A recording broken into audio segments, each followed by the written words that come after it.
Om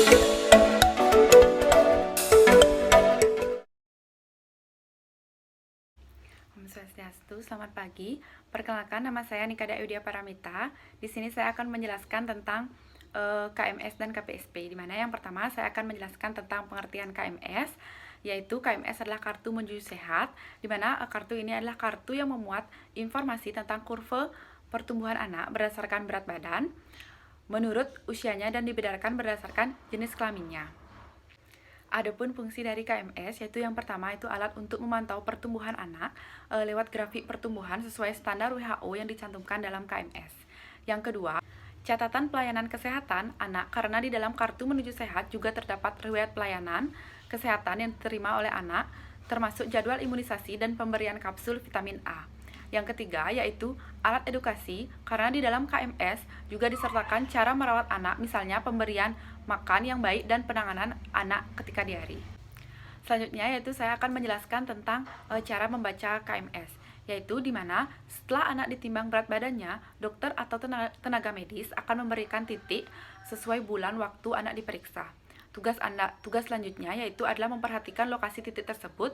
Jika titik tersebut berada di bawah garis merah, menunjukkan anak Anda mengalami kurang gizi sedang hingga berat.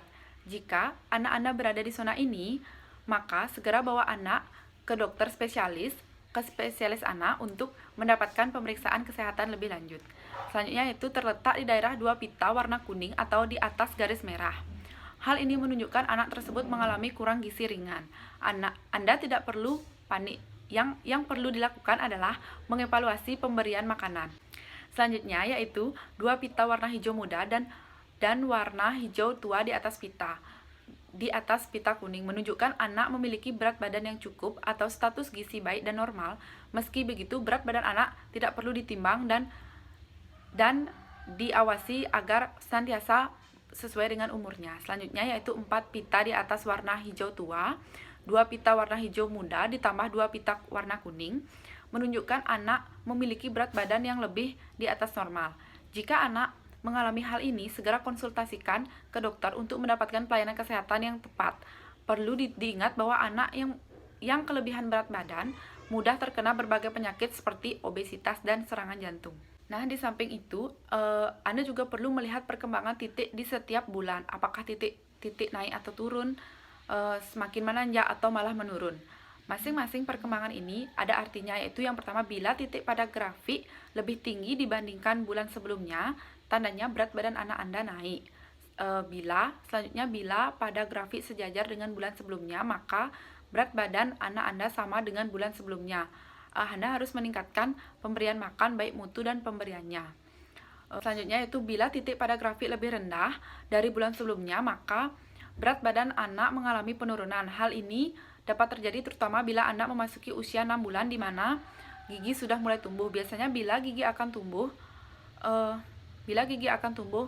anak akan mengalami demam ringan, nafsu makan sedikit menurun. Jika anak tidak mengalami sakit, maka berat badannya tetap berkurang, maka ibu harus segera membawanya ke bidan atau ke dokter. Selanjutnya, bila berat badan pada grafik KMS terputus-putus, ini artinya anak kurang rajin menimbang anak. Alangkah baiknya jika penimbangan dilakukan setiap bulan. Selanjutnya yaitu penjelasan istilah naik atau tidak naik berat badan anak dilambangkan dengan huruf N untuk berat badan naik dan huruf T untuk berat badan tidak naik. Berat badan naik atau N artinya grafik berat badan mengikuti garis pertumbuhan atau kenaikan berat badan sama dengan kenaikan berat badan minimal atau KBM atau lebih. Berat badan tidak naik, T artinya berat badan mendatar atau menurun memotong garis pertumbuhan di bawahnya atau kenaikan berat badan kurang dari KBM. Selamat pagi Ibu, perkenalkan saya Dia, mahasiswa keperawatan Poltekkes Denpasar. Jadi tujuan saya ke sini yaitu melakukan kuesioner pra-screening perkembangan atau biasa disebut dengan KPSP, di mana nanti formulir ini adalah alat yang digunakan untuk mengetahui perkembangan anak ibu normal atau adanya penyimpangan. Jadi sebelumnya siapa nama anak ibu, Bu? Putri, Bu ya. Biasa dipanggil siapa, Bu? Ya, Putri.